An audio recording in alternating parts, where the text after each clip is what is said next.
Bonjour et bienvenue, voici notre tour d'horizon économique, géopolitique, énergétique et boursier. Nous sommes le mercredi 13 mars. Et pour comprendre comment tourne la planète finance, c'est sur l'inforruptible et nulle part ailleurs. Et la thématique du jour, c'est qui n'a pas encore battu son record aujourd'hui? En réalité, quand on regarde du côté des marchés financiers, ou enfin de tous les actifs financiers, il n'y a pratiquement plus rien qui ne bat pas un record. Ah si, le Japon, avec un indice Nikkei qui vient d'aligner une troisième séance de baisse consécutive, c'est pas arrivé depuis le 2 janvier, et qui s'éloigne un petit peu des 40 000. Voilà, de temps en temps, il faut une exception qui confirme la règle. Sinon, ce sont des records partout. Le S&P à 5180 mardi soir, un Nasdaq Composite revenu au-delà des 16 200, un Nasdaq 100 qui pourrait, dès l'ouverture cet après-midi, pulvériser les 18 300. Nous avons un CAC 40 maintenant à 8140, un DAX au-delà des 18 000 points, un Eurostoxx 50 à 5000. En fait, tout se déroule exactement selon le scénario prévisible à une semaine, 4 jours, 3 jours, 2 jours des 4 sorcières qui vont consacrer un des trimestres boursiers les plus haussiers de l'histoire.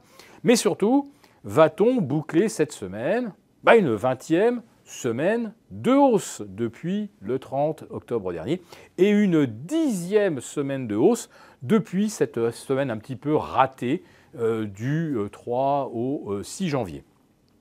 Oui, on a bien compris que l'ascension funiculaire des marchés, elle est liée évidemment à ces objectifs, à ces échéances trimestrielles. On sent depuis 15 jours ou 3 semaines qu'on est littéralement aspiré vers les sommets.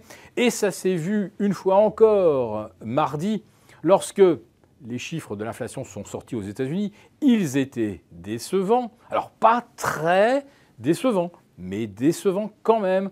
On espérait un retour du taux global d'inflation à 3. Finalement, on est à 3,2.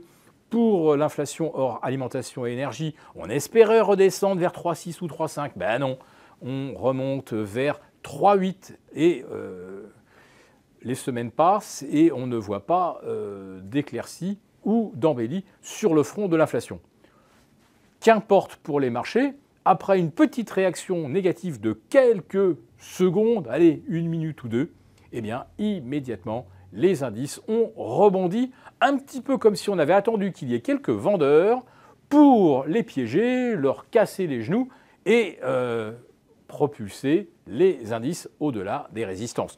Ce qui a très bien fonctionné, puisque dès qu'on franchit une résistance, évidemment, vous avez toute la machinerie algorithmique qui va se mettre à payer, puisqu'on est sur un momentum haussier. Alors évidemment, un momentum haussier sur 20 semaines, ça n'a jamais existé en 120 ans d'existence des marchés, en tout cas aussi loin qu'on puisse remonter avec le S&P ou le Dow Jones. On n'a pas jamais observé de séquence aussi longue. Alors bien sûr, vous m'attendiez sur le Bitcoin, le voici, à plus de 73 500 $. Il s'est montré très nerveux hier, revenant de 72 600 à 70 000. Et puis, dans la nuit, il est reparti comme une balle, alors que la bourse de Tokyo ne faisait rien. Il est reparti comme une balle pour battre de nouveaux records. Et désormais, le Bitcoin se paye quand même, ce n'est pas rien, 2 000 $ de plus qu'un lingot d'or. On pensait que c'était un petit peu une limite insurpassable. Il semblerait qu'on essaye d'envoyer le Bitcoin chercher l'objectif des 100 000, ce qui est normal puisque aujourd'hui ça coûte en moyenne 51 000 $ pour miner un Bitcoin et qu'avec une division par 2 de la récompense, il va falloir effectivement qu'un Bitcoin vaille 100 000 pour qu'on retrouve ces 2 fois 50 000 $ d'investissement en énergie. Bon, la réalité, c'est qu'en fait, au lieu de recevoir 6,5 Bitcoin, on ne reçoit plus que 3,25, mais c'est exactement pareil. Ça veut dire que vos 51 000 ne vous rapportent plus 73 000, mais seulement 36 500. Et évidemment, au coût actuel du minage, ce n'est pas très rentable. Donc tout est au sommet, tout bat des records. Allez, on attend que le Nikkei se redresse pour finir à l'unisson avec tous les autres indices au plus haut vendredi.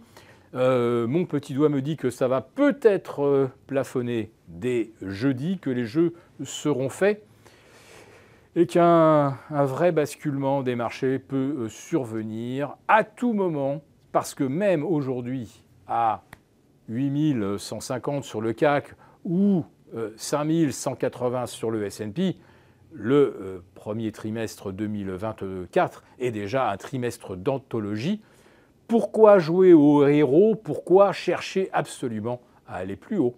Pour vous remercier de votre fidélité, vous pouvez télécharger gratuitement, en cliquant le lien ci-dessous, un guide complet sur l'investissement dans les matières premières en vue du prochain super cycle qui s'annonce. Merci et à bientôt. Merci beaucoup d'avoir regardé cette vidéo. N'hésitez pas à réagir dans les commentaires ou à liker et partager cette vidéo si le contenu vous a plu. Et pour ne rater aucune de nos prochaines émissions, vous pouvez vous abonner à notre chaîne et activer les notifications. Et pour plus de contenu, n'oubliez pas que le dernier rapport rédigé par nos experts est accessible en cliquant sur le lien de description. On se retrouve tout de suite dans les commentaires et je vous dis à très bientôt pour une prochaine vidéo.